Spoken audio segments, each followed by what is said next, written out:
Assalamualaikum warahmatullahi wabarakatuh. Dengan saya Muhammad Faisal Khan dari kelas Anak Farma 2B dengan NIM P17120183072. Di sini saya ingin menjelaskan natrium diklofenak dalam jamu tradisional. Di slide kedua ini yaitu menjelaskan tentang deskripsi tentang natrium diklofenak. Natrium diklofenak 50 mg tablet adalah obat yang digunakan sebagai pereda nyeri, mengurangi gangguan inflamasi, nyeri ringan sampai sedang pasca operasi, khususnya ketika pasien mengalami peradangan. Voltaren mengandung diklofenak adalah golongan non-steroid anti-inflamasi atau disingkat dengan NSAID. Cara kerja adalah menghambat kerja enzim siklooksidinase. Enzim ini berfungsi untuk membantu pembentukan prostaglandin saat terjadinya luka yang menyebabkan rasa sakit dan peradangan. Dengan menghalangi kerja enzim COX, prostaglandin lebih sedikit diproduksi, yang berarti rasa sakit dan peradangan akan mereda. Dalam penggunaan obat ini harus sesuai dengan petunjuk dokter. Obat ini yaitu untuk mengobati rasa peradangan sendi, dan contoh lain yaitu mengobati migrain kepala. Di slide ketiga, kegunaan dari obat ini yaitu 1. Untuk mengurangi rasa sakit, untuk mengobati radang sendi, untuk mengurangi siklus menstruasi yang menyakitkan, untuk mengobati sakit kepala migrain, dan memiliki efek samping yaitu 1. Mual, gastritis. Gastritis adalah penyakit yang menyerang lambung. Penyakit ini lebih dikenal dengan sebutan radang lambung. Secara umum, radang lambung dibagi ke dalam jenis, yakni radang lambung akut dan radang lambung kronis. Radang lambung akut ditandai dengan peradangan di bagian lapisan lambung secara tiba-tiba. Dan yang ketiga yaitu sakit kepala. Pada kasus ini, Badan Pengawasan Obat dan Makanan atau BPOM merazia 21 jenis obat tradisional yang ditambahkan zat kimia. Bagaimana tingkat bahaya kandungan obat-obatan tersebut? BPOM telah mengeluarkan 21 daftar obat tradisional yang mengandung bahan kimia atau BKU.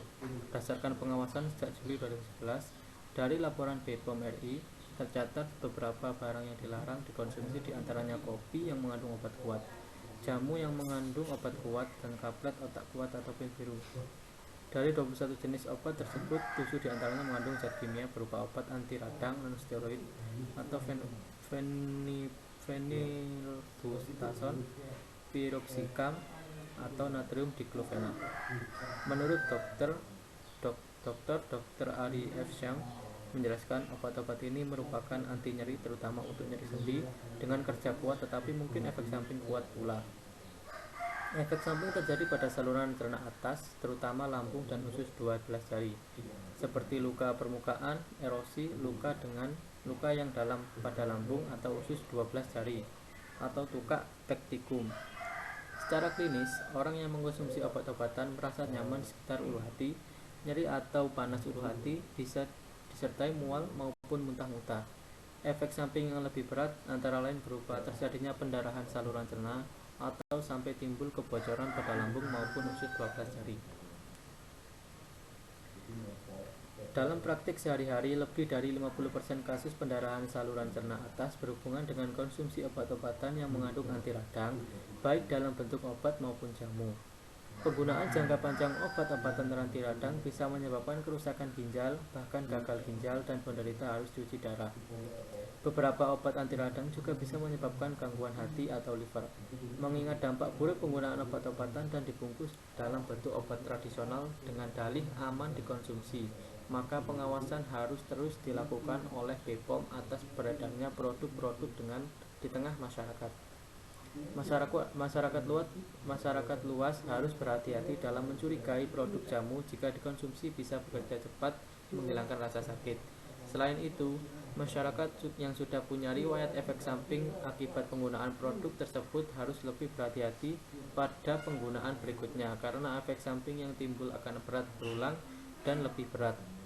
Adapun 21 obat tradisional yang mengandung BKO yaitu potensi kapsul, obat serbuk asam nyeri tulang cap gunung Krakatau, kapsul buah naga dari lebah, kapsul dewa dewi, jamu penyehat badan cap putri sakti, kapsul telat bulan, jamu serbuk kuat tahan lama, kapsul lebih mutiara asam urat, dan obat kapsul gatal-gatal lebih lebah mutiara, dan lain-lain.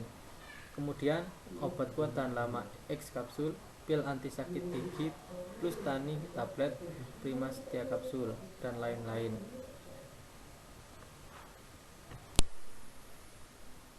Kemudian metode dalam menganalisis jamu yang mengandung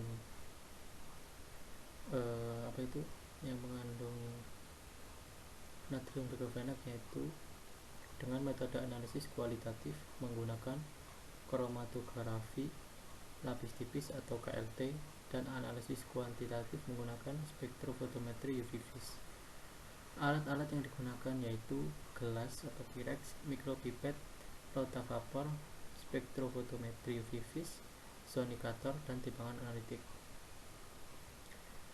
Pada metode ini bahan yang digunakan yaitu etanol 96%, eluen dengan toluena, etil asetat, dan asam asetat glasial dengan perbandingan 60 eluen toluena, 40 etil asetat, dan 1 asam asetat glasial.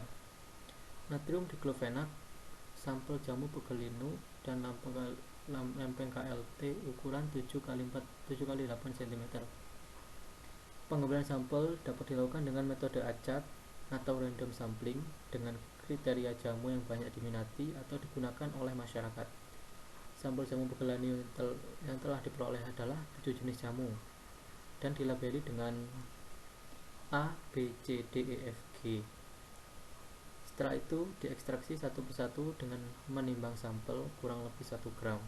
Dimasukkan ke dalam gelas kimia, ditambahkan etanol 96%, kurang lebih 20 ml. Kemudian disonikasi selama 20 menit.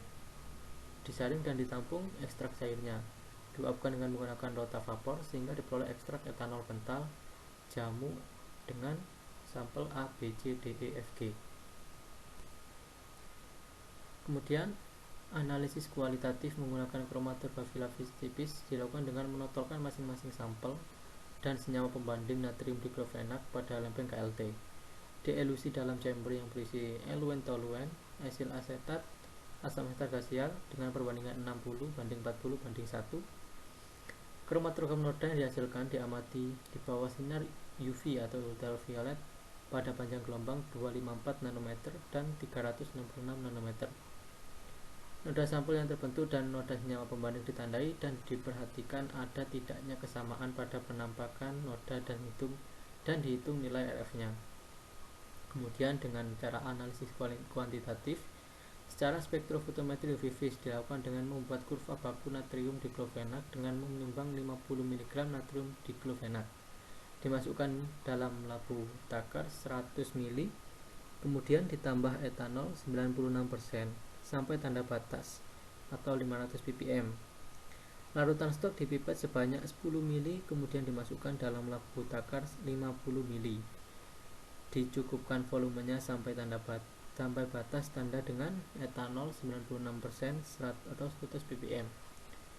Dari larutan stok tersebut dibuat dalam beberapa variasi konsentrasi yaitu 4 ppm, 6 ppm, 8 ppm, 10 ppm, 12 ppm, 14 ppm, dan 16 ppm. Larutan sampel diukur absorbansi pada spektrofotometri UV vis dengan panjang gelombang maksimum 280 nanometer. Pengukuran sarapan sampel ekstrak etanol jamu pegelinu ditimbang sebanyak 2 mg. Dilarutkan dalam 10 ml etanol 96% atau 200 ppm. Larutan stok dipipet sebanyak 2,5 ml, dicukupkan volume hingga 10 ml dengan etanol 96% atau 50 ppm. Larutan sampel diukur absorbansinya pada spektrofotometri UV vis dengan panjang gelombang maksimum 280 nanometer. Ya, jadi itu penjelasan saya tentang analisis obat tradisional yaitu natrium diklofenak dalam jamu. Semoga bermanfaat. Semoga bisa dicerna dengan baik. Saya minta maaf apabila ada kekurangan atau kesalahan dalam menjelaskan materi dan adanya suara-suara yang tidak diinginkan. Terima kasih. Wassalamualaikum warahmatullahi wabarakatuh.